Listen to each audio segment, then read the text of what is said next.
Once, long ago, in a place forgotten by time, buried beneath centuries of silence, there lies a dark, forgotten history.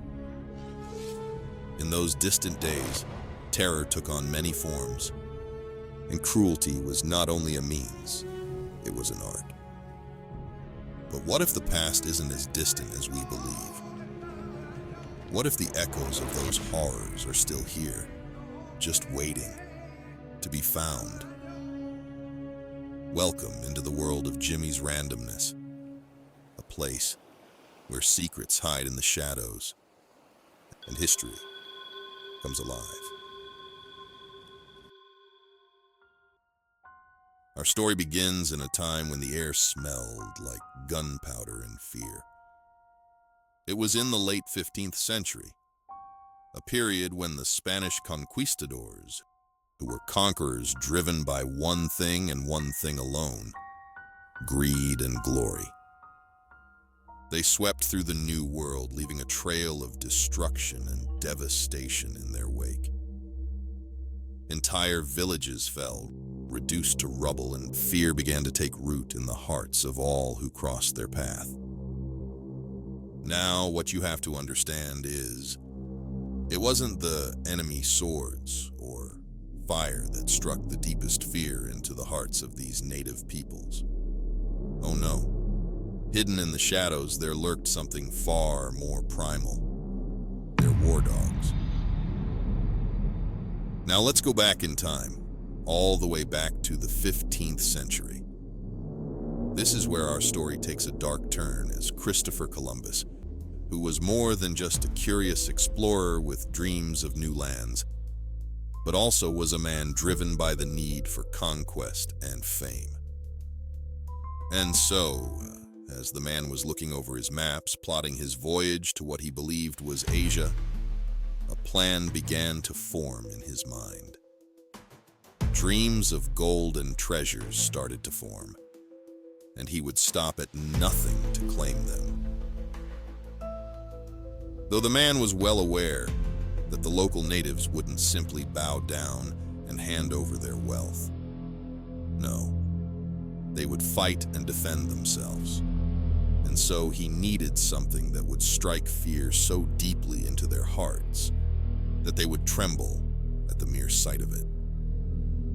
And that's when the idea began to form in his mind. War dogs. Now, these weren't the playful, tail-wagging companions we think of today. Oh no, these were hellhounds in the making, bred for one purpose: pure, unadulterated carnage. And so the man turned his attention to the towering mastiffs, massive dogs bred for violent sports like bear baiting and bullfighting. These dogs have jaws that are powerful enough to crush bone with a single bite. And just its sheer size and strength alone were terrifying to witness. But their aggression, that made them perfect for war. Now, the next thing the man wanted was speed. He needed something that could run down fleeing enemies in a heartbeat. And for this, he turned to the greyhounds. Sleek, fast, and agile creatures who were famous for chasing down their prey with ease. These animals, Columbus thought, would be the perfect complement to Spanish steel and gunpowder, and would make sure that no one could escape the terror the man was about to unleash. Now, with these dogs in mind, the ships were loaded with not only men dreaming of gold, but also with these big, massive animals. Now, as the ships creaked across the Atlantic, beneath the decks, the dogs waited in the shadows. They were unknowingly about to become part of one of the darkest and cruelest chapters in history. Eventually, weeks turned into months, as Columbus's fleet made the treacherous journey across the ocean. The conditions on board were grim for both man and beast. It was cramped, filthy, and rocked endlessly by the waves. And so these dogs, once prized for their power and agility, started to change while their aggression began to grow. They snapped at each other, and the Spanish, who watched it all closely, saw their potential.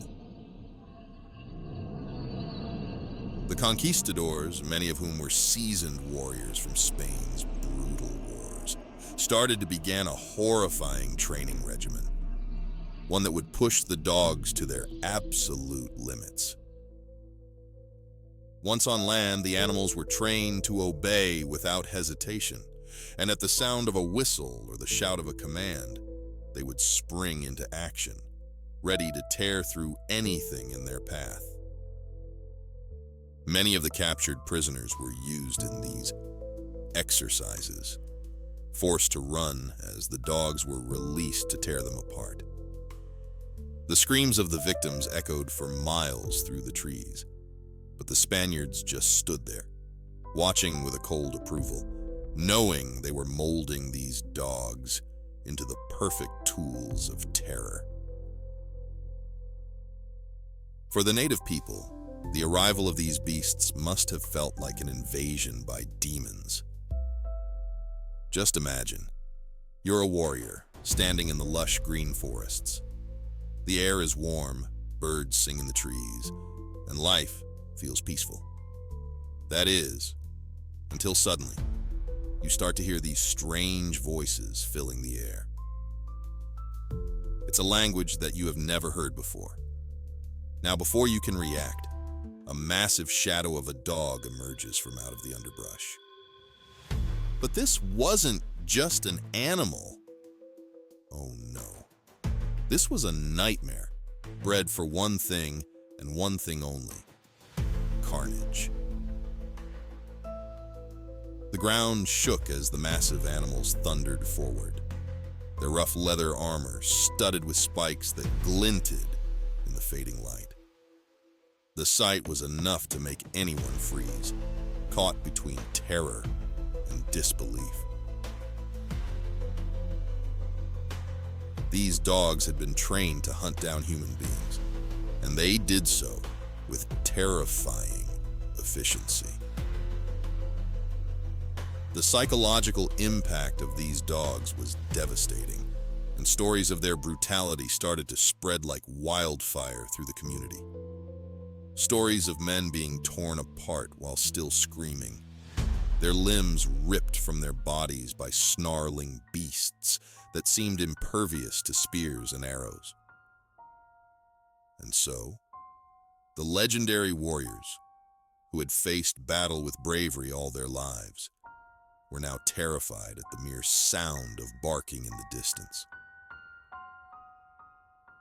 Now, among all the war dogs, one stood out as a legend in his own right: Beck Carillo. This massive reddish-brown mastiff was no ordinary dog. His reputation preceded him, and the tales of his kills haunted the dreams of those who had never even seen him. Word spread that he personally sent over 500 souls to the great beyond, a staggering number for a single dog. He could track a man through dense jungle for miles, his powerful nose leading him to his prey without fail. And once unleashed, there was no escaping his fury. Some even believed he was no dog at all, but rather some kind of demon in canine form, sent to punish them for some unknown sin.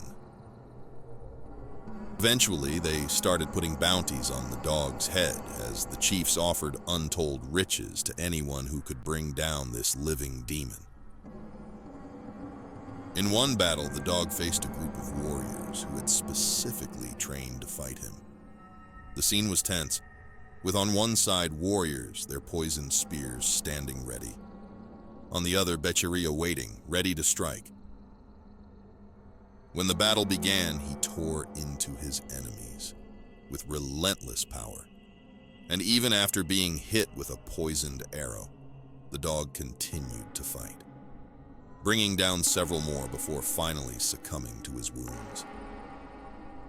Eventually, the Spaniards gave him a full military funeral, burying him with honors usually reserved for human soldiers. Now his legend lives on, a symbol of the unstoppable force the war dogs had become. They weren't just weapons. They were living symbols of the invaders' brutal power.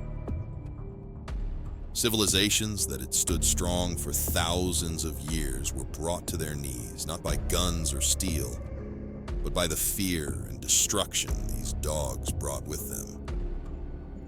And even though the era of the conquistadors is long over, the shadow of these war dogs still lingers, leaving irremovable marks on the history and psyche of the conquered peoples. Now today, military and police dogs serve far more humane purposes, but their origins in warfare remind us of how far cruelty can go, turning man's best friend into his most feared enemy.